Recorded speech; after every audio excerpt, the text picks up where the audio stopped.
Theoretical रूप से almost खत्म हो गया, क्योंकि हमने क्या क्या बोला, सॉल्यूशन, सॉल्यूशन में पहला टॉपिक क्या बोला, मिक्सचर, मिक्सचर दो टाइप के होते हैं, होमोजेनियस, हेटेरोजेनियस। होमोजेनियस मिक्सचर को ही सॉल्यूशन कहते हैं, सॉल्वेंट प्लस सॉल्यूट मिलकर सॉल्यूशन बनाता है। फिर सॉल्यूशन के टाइप्स ऑफ सॉल्यूशंस चलते हैं।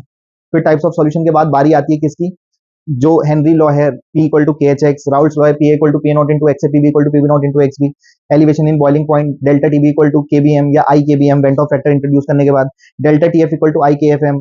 P A not minus P upon P A not equal to X B, सबसे पहला वाला qualitative property, relative lowering vapour pressure. फिर ऑस्मोटिक प्रेशर पी को वैसे वो पाई से डिनोट करता है, pi equal to I C R T. ये फॉर्मुले ध्यान रखने हैं, और एक proper topic van't of factor. अब जब आप इसे 9 पॉइंट में यहाँ पे लिख दोगे तो आपको पता चल जाएगा कौन से वाले इजी हैं, कौन से आप आराम से यहाँ लिख दो उनको फर्स्ट यूनिट के अकॉर्डिंग। हमारी केमिस्ट्री में सबसे पहला यूनिट सॉल्यूशन ही है, उस बेसिस पर आपने उसे इजी, मीडियम, हार्ड में इस ढंग से कैटेगराइज कर लेंगे। फिर दूसरी बात यह है कि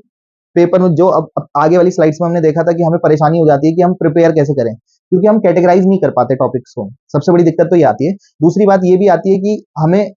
मतलब जैसे इजी, मीडियम, हार्ड में कैटेगराइज कर लिया, तो जब समरी नोट्स रहते हैं या लास्ट मोमेंट्स पे जब हमारे पास सिलेबस बहुत ज्यादा अमाउंट में हो जाता है, हमारी मोटी मोटी बुक्स भर जाती हैं, कॉपीज नोटबुक भर जाती हैं,